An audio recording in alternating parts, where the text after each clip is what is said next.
Subscribe कीजिए YouTube channel Haider voice और bell icon के बटन को जरूर दबाइए ताकि अगली वीडियो का नोटिफिकेशन आपको मिल सके। शुक्रिया। अमावस की काली रात थी। चांद दूर कहीं अंधेरे की चादर ओढ़े सो रहा था। सितारे भी शायद चांद की तलाश में आसमान से गायब थे। कब्रिस्तान में होलनाक सन्नाटा तारी था। गुप अंधेरे ने कब्रों के निशानों तक निगले हुए थे। कीकर की खारदार झाड़ियों से धीमी हवा की छेड़छाड़ पुरस्रार सरसराहट पैदा कर रही थी। वक्तन फवक्तन किसी पुरानी कब्र में दुबका हुआ गीदड़ अपनी रोती हुई आवाज निकालकर कब्रिस्तान में किसी जी रूह के होने का ऐलान कर रहा था। ऐसे में एक साया कब्रिस्तान में दाखिल हुआ।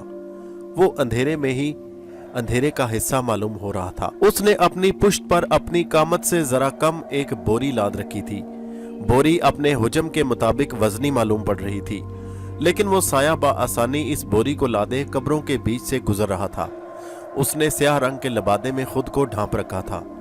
गुप अंधेरे और अजीबो गरीब वज़ाकता के लबादे की वजह से उसकी शनाख्त मुमकिन नहीं थी।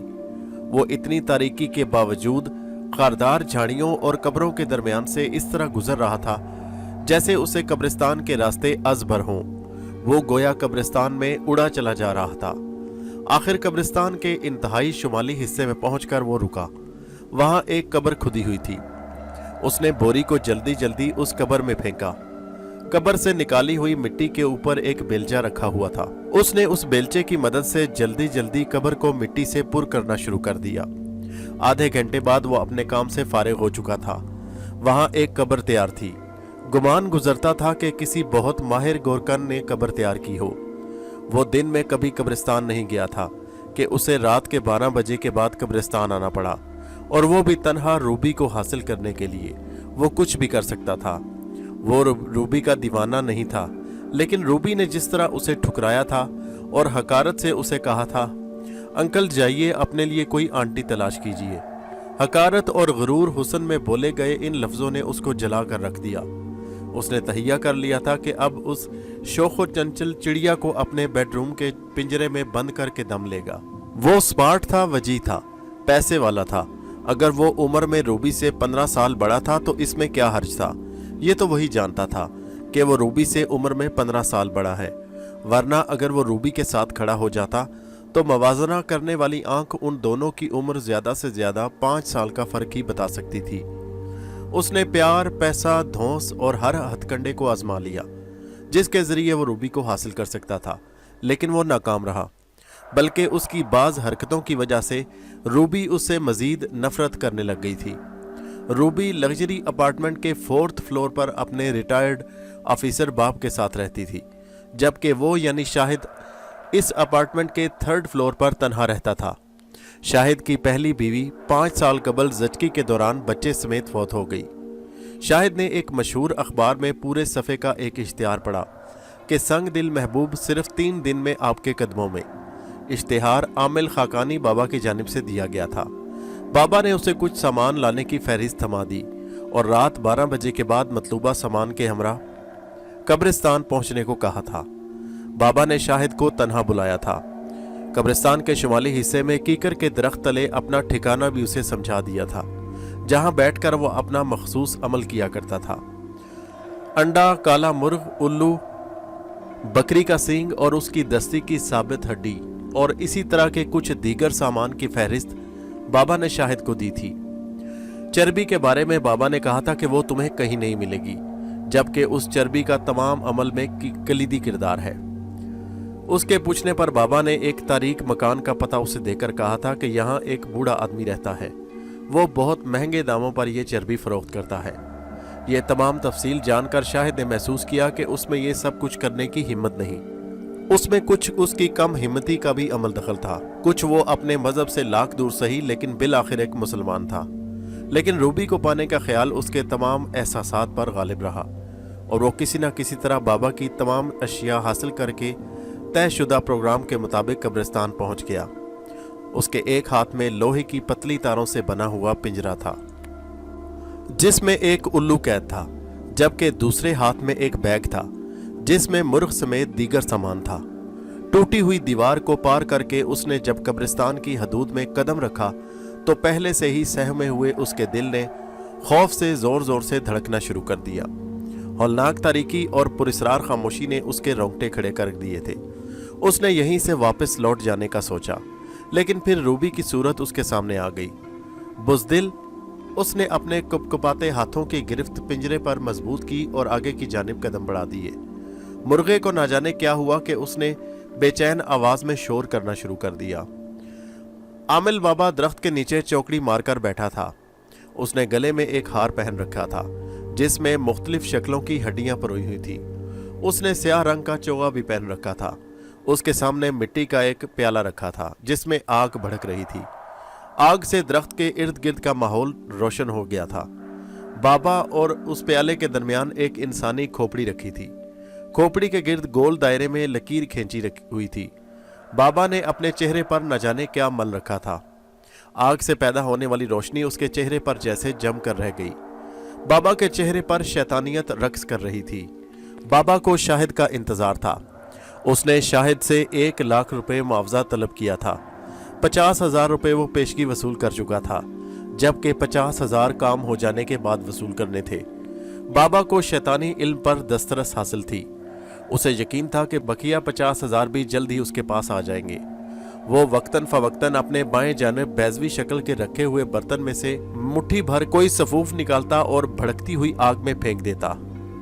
सफूफ जैसे ही आग में पड़ता तो आग से गोल बड़ी गेंद की शक्ल का शोला तकरीबन कई फुट तक फिजा में उठता और हवा में तहलील हो जाता। इस मर्तबा बाबा ने सफूफ आग में छिड़का और बोला, देवी हाजिर हो, देवी हाजिर हो। बाबा की आवाज बहुत भयानक और पुरस्रार हो रही थी। वो मुसलसल अपने जुमले की तकरार करने लगा। थोड़ी देर बाद ऐन उस जगह जहां आग का शोला फिजा में तहलील हुआ था, वहां एक निहायत ही खौफनाक शक्ल का ह्योला नमूदार हुआ और बोला, क्या हुक्म है मेरे आका। ह्योले को देखकर बाबा मैनी खेज अंदाज में मुस्कुराया और बोला, फिलहाल वापस चले जाओ। उसके बोलते ही वो ह्योला फौरन गायब हो गया। बाबा की मुस्कुराहट मजीद गहरी होती चली गई। अब उसे शाहिद का इंतजार था ताकि उसका शैतानी खेल मजीद आगे जा सके। इधर जूं जूं शाहिद आगे बढ़ता जा रहा था, मुर्गे की शोरो गुल में मजीद इजाफा होता चला जा रहा था। सख्त सर्दी के बावजूद उसकी पेशानी पर पसीने के कतरे नमूदार हो चुके थे और उसका माथा पसीने से तर था। उसके जिस्म में खौफ से लर्जा तारी था। गुप अंधेरे में कब्रों के बीच रास्ता बनाकर चलना नामुमकिन था। वो कब्रों से टकराता लड़खड़ाता हुआ चल रहा था। वो रूबी को पाने के जुनून में इतना आगे निकल आया था कि अब वापस होना भी चाहता तो ये काम उसके बस में नहीं था। वो अंदाजे से कब्रिस्तान के शुमाली हिस्से की जानिब बढ़ रहा था। अंदाजे की गलती से जब उसका पांव किसी कब्र से टकराता तो उसे महसूस होता कि कब्र से मुर्दे ने निकलकर उसकी टांग पकड़ ली है और नीचे की जानिब खींच रहा है। उसे अपने पांव मनोवजनी महसूस हो रहे थे, लेकिन वो जैसे तैसे डरता गिरता पड़ता कब्रिस्तान के वस्त में पहुंच चुका था। बार बार बबूल की झाड़ियों में उलझकर उसका सूट कई जगह से फट चुका था। उसके जिस्म पर जा बजा खराशें पड़ चुकी थी। उसने आंखें फाड़ फाड़ कर चारों तरफ देखा। अचानक फड़फड़ाती हुई एक चमगादड़ उसके चेहरे से टकराई। उसके मुंह से बेसाख्ता चीख निकल पड़ी। चमगादड़ को भी शायद उसका चेहरा पसंद आ गया था। वो उसके चेहरे से ही चिपक कर रह गई। शाहिद को गुमान हुआ कि इस मर्तबा वहम नहीं हुआ, बल्कि हकीकत में कोई भूत या चड़ेल उसे आकर चिमट गई है। उसके हाथ से पिंजरा और बैग गिर गए और वो खुद भी गिरने वाला था कि चमगादड़ ने खुद ही उसका चेहरा छोड़ दिया और वो फड़फड़ाती हुई वहां से अंधेरे में गुम हो गई। खौफ से उसका सीना धोकनी की तरह फूलना और पिचकना शुरू हो गया। उसने सरासिमगी के आलम में इधर उधर देखा तो उसे चारों जानिब कब्रें ही कब्रें नजर आई और वो आमिल बाबा को भूल गया। एक चमगादड़ ने उसके तमाम जुनून को हवा कर दिया था। उसने बमुश्किल अपने खोए हुए हवासों को काबू किया और वापसी का रास्ता तलाश करने के लिए नजरें दौड़ाई तो उसे मालूम हुआ कि वो सिमत का तयन करने से कासिर हो चुका है। अब उसे ये नहीं मालूम कि वो किस सिमत आया और किस सिमत को जाना है। उसने शोर मचाते मुर्गे को और बैग को वहीं छोड़ा और अंदाजे से वापसी का सफर शुरू कर दिया। वो दिल ही दिल में रूबी के हसूल के लिए काला जादू करवाने से तायब हो चुका था। वो जल्द अज जल्द इस कब्रिस्तान से निकल जाना चाहता था। उसके सीने पर दबाव मुसलसल बढ़ता जा रहा था। उसे अंदाजा था कि अगर वो कुछ देर इस कब्रिस्तान में मजीद रहा तो खौफ से उसका दिल बंद हो जाएगा। अभी वो चंद कदम ही चला था कि उसके कदमों के पास एक भागता हुआ गीदड़ आ निकला और उसकी टांगों के दरमियान में से निकलकर एक जानिब चला गया जहां वो पिंजरे में बंद मुर्गा छोड़ आया था। लेकिन गीदड़ का अचानक उसके पैरों में से निकलना और फिर तकरीबन उसका धक्का देते हुए भाग जाना उस लम्हे उसके लिए कोई क़यामत से कम नहीं था। कुछ लम्हे के लिए तो शायद उसका दिल ही बंद हो गया। हलक में कांटे पड़ चुके थे। खौफ से उसका जिस्म बुरी तरह लर्ज रहा था, जैसे भाप की केतली के ढक्कन पर लगी हुई सीटी लरजती है। इस मर्तबा उसने उठकर चलने के बजाय दौड़ना शुरू कर दिया। उसे महसूस हो रहा था जैसे बहुत सारे भूत मिलकर उसका ताक़ुब कर रहे हैं। कब्रिस्तान में दौड़ना और वो भी घुप अंधेरे में एक नामुमकिन काम था, लिहाजा वो थोड़ी ही देर में ठोकर लगने पर मुंह के बल गिर पड़ा। उसके सर पर शदीद चोट आई। उसने सोच लिया था आज ही इस कब्रिस्तान में उसकी कब्र बनेगी। इंसान जब बिल्कुल बेबस और मजबूर हो जाता है तो उसे अल्लाह ताला याद आता है। उसको भी अल्लाह याद आ गया। अब उसमें खड़े होने की हिम्मत नहीं थी। डूबते को तिनके का सहारा बहुत होता है। उसको भी एक तिनका नजर आ गया। वो भूल गया था कि उसके पास मोबाइल फोन है और वो किसी को भी मदद के लिए बुला सकता है। इस ख्याल ने उसे तकवीयत बख्शी और वो उठकर बैठ गया। उसने मोबाइल फोन निकाला और कांपती उंगलियों से नंबर डायल करने लगा। इधर बाबा साहब बैठे उसका इंतजार कर रहे थे और उन्हें सख्त कोफत हो रही थी। उसको दी गई इत्तला के मुताबिक 1 घंटे कबल शाहिद कब्रिस्तान में दाखिल हुआ था और उसे ज्यादा से ज्यादा 15 मिनट में बाबे तक पहुंच जाना था, लेकिन अब तो 1 घंटे से ज्यादा वक्त गुजर चुका था। बाबा ने अपने अजीबो गरीब लिबास में हाथ डालकर मोबाइल फोन निकाला और कॉल मिलाने पर बोला, कहाँ मर गया है वो बंदा, यहाँ अभी तक नहीं पहुंचा। दूसरी तरफ का जवाब सुनने के बाद वो फिर बोला, तुमने अच्छी तरह देख लिया था कि वो शाहिद ही था। और उसने दूसरी तरफ का जवाब सुना और कुछ ठहरने के बाद बोला, फिर तुम ऐसा करो, उसे कब्रिस्तान में तलाश करो, वो यकीनन रास्ता भटक गया होगा। यह कहकर बाबे ने कॉल बंद कर दी और फिर से आग में सफूफ डालकर शोले भड़काने लगा। उसके ख्याल में शाहिद किसी भी लम्हे यहाँ पहुंच सकता था। फोन करने के बाद शाहिद को कुछ ढारस बंधी। वो उठकर एक कच्ची कब्र पर बैठ गया। वो सोच रहा था कि यहाँ से जाते ही वो सबसे पहले रूबी से माफी मांगेगा। उसने एक मर्तबा किराए के बदमाशों के जरिए रूबी को अगवा करने की भी कोशिश की थी और फिर खुद हीरो बनकर इन बदमाशों को राह फरार पर मजबूर कर दिया। लेकिन वो ड्रामा इतना नाकिस और भोंडा था कि कुंद से कुंद जहन भी फौरन समझ आता कि रूबी को मुतासिर करने के लिए अगवा का ड्रामा रचाया गया था। रूबी तो फिर भी बेहद ज़हीन लड़की थी। वो फौरन जान गई कि शाहिद ने यह ड्रामा रचाया था। दरअसल रूबी के बारे में मशहूर था कि वो खुद भी बहुत एडवेंचर पसंद है और ऐसे ही लोगों को पसंद करती है। इसलिए शाहिद ने खुद को रूबी की नज़र में बहादुर और एडवेंचर पसंद साबित करने के लिए ड्रामे रचाए, मगर बदनसीबी से कोई भी ड्रामा कामयाब ना हो सका। ना सिर्फ उसकी ऊट पटांग हरकतों से कई मर्तबा रूबी को ठेस पहुंची, बल्कि वो शाहिद से नफरत करने लगी और उसने वाशगाफ अल्फाज में शाहिद से कह दिया कि अगर उसने उसका रिश्ता मांगे या उसे मुतासिर करने के लिए कोई और ड्रामा रचाने की कोशिश की तो वो शाहिद के बारे में रिपोर्ट कर देगी और उसे जेल भिजवाएगी। रूबी के वालिद रिटायर्ड पुलिस ऑफिसर थे। वो कब्र के पास बैठा हुआ ख्यालों में हसीनो जमील रूबी से माफ़ी मांग रहा था। अचानक उसे महसूस हुआ कि उसके नीचे से ज़मीन खिसक रही है। खौफ से एक मरतबा फिर उसके रोंगटे खड़े हो गए। ज़मीन मुसलसल खिसकती जा रही थी। उसने उठना चाहा लेकिन उठ नहीं सका। उसके असाब जवाब दे चुके थे। सांस फिर रुकने लगी। उसने अपने जिस्म पर नोकीले पंजे गड़ते हुए महसूस किए। पंजों ने उसके जिस्म पर हरकत करनी शुरू कर दी। पिंडली के ऊपरी हिस्से पर जहां जूते की हद खत्म हो रही थी, उसे महसूस हुआ वहां से किसी ने गोश्त नोचा हो। दर्द की लहर पिंडली से दिमाग तक पहुंच गई तो उसके खौफ से सोए हुए असाब जाग उठे और वो जोरदार चीख मारकर उठ खड़ा हुआ और जिधर को मुंह पड़ा उधर को ही दौड़ पड़ा। और वह जहां से उठा था वहां बहुत सारे चूहे दौड़ रहे थे। वो हाँपता कांपता कुछ ही दूर गया होगा कि सामने दिखाई देने वाला मंजर उसे दहशत से मार देने के लिए काफी था। उसके बिल्कुल सामने स्याह लिबादे में मलबूस एक ह्योला खड़ा था। वो सर तपा लिबादे में ढका हुआ था। चेहरे की जगह पर 2 अंगारे अंधेरे में दहक रहे थे। उसने हाथ में बेलचा उठा रखा था जो अंधेरे में बहुत ही अजीबो गरीब मावराई हथियार लग रहा था। जिस भूत को शाहिद मुसलसल अपने पीछे भागता हुआ महसूस कर रहा था, वो भूत उसके सामने खड़ा था, जो कि अब किसी भी लम्हे अपने नोकीले दांतों से उसका खून तक पी सकता था। ये आखिरी मंजर था जो उसने देखा। اس کے بعد وہ چکرا کر گر پڑا اور ہر قسم کے خوف سے بے نیاز ہو گیا۔ اس کی آنکھ کھلی تو کچھ دیر تو اسے کچھ سمجھ نہیں آیا۔ اچانک اسے قبرستان اور ایک ڈریکولا کا ہیولا یاد آیا تو وہ ایک جھٹکے سے اٹھ بیٹھا۔ یہ دیکھ کر اسے شدید حیرت اور خوشی ہوئی کہ وہ اپنے بیڈ روم میں اپنے نرم اور آرام دہ بستر پر لیٹا ہوا تھا۔ اس کے سامنے کرسی پر اس کا بچپن کا دوست انسپیکٹر خالد بیٹھا تھا۔ خالد کو دیکھ کر وہ فوراً بیڈ سے اترا۔ دائیں پنڈلی میں درد محسوس ہوا تو اس کو یاد آیا کہ اس ناگہانی بلا نے اسے یہاں کاٹا تھا۔ خالد تم یہاں کیسے اور میں یہاں کیسے پہنچا؟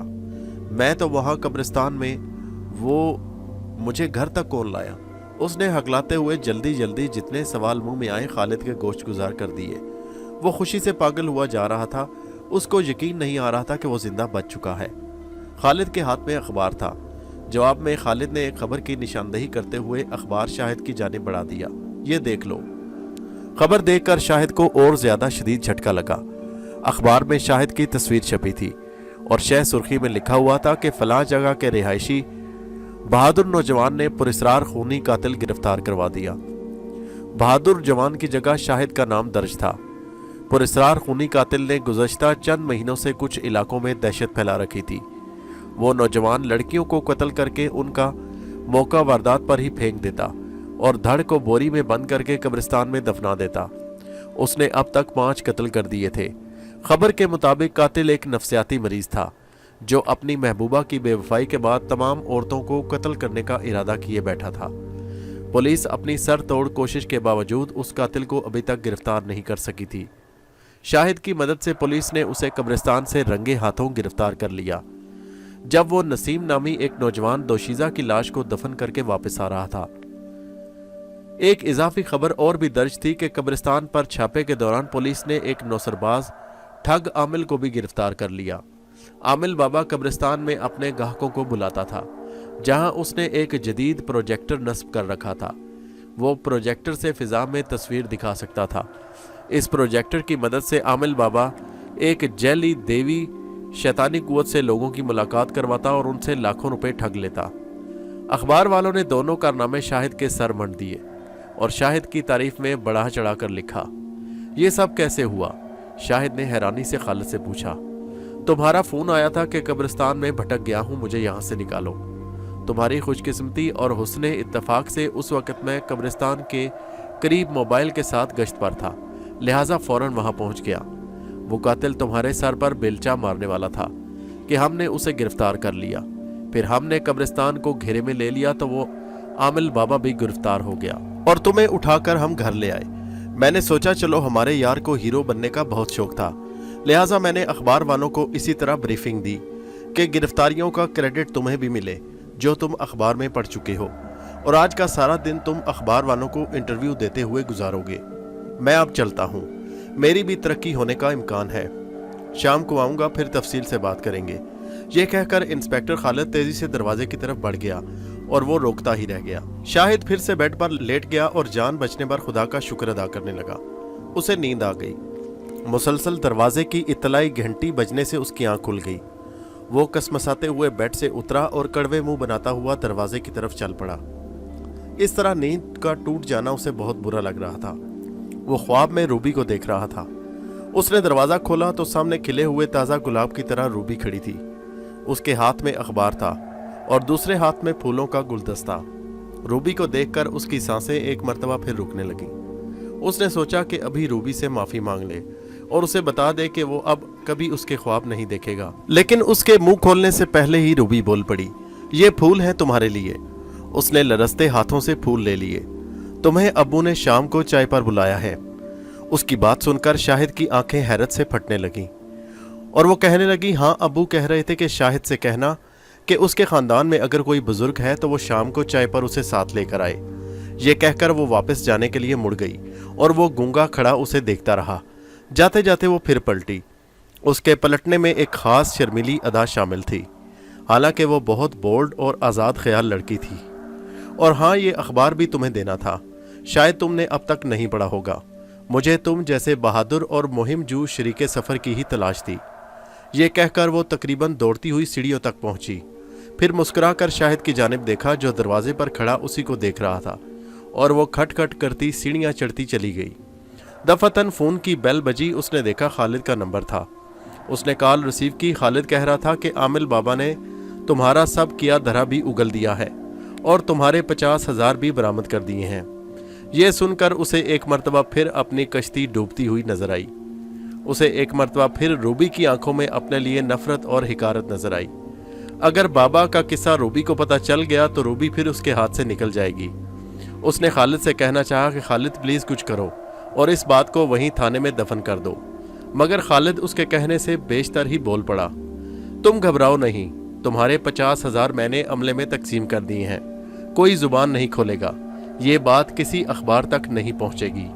खालिद ने यह कहकर फ़ोन बंद कर दिया और शाहिद सोचने लगा कि खुदा ने उसकी तौबा का सिला कितनी जल्दी दिया है। फिर वो अपने एक रिश्ते के चाचा को फ़ोन करने लगा ताकि उन्हें शाम को रूबी के घर चाय पर अपने साथ ले जा सके। हमारे चैनल हैदर वॉइस को सब्सक्राइब कीजिए। शुक्रिया।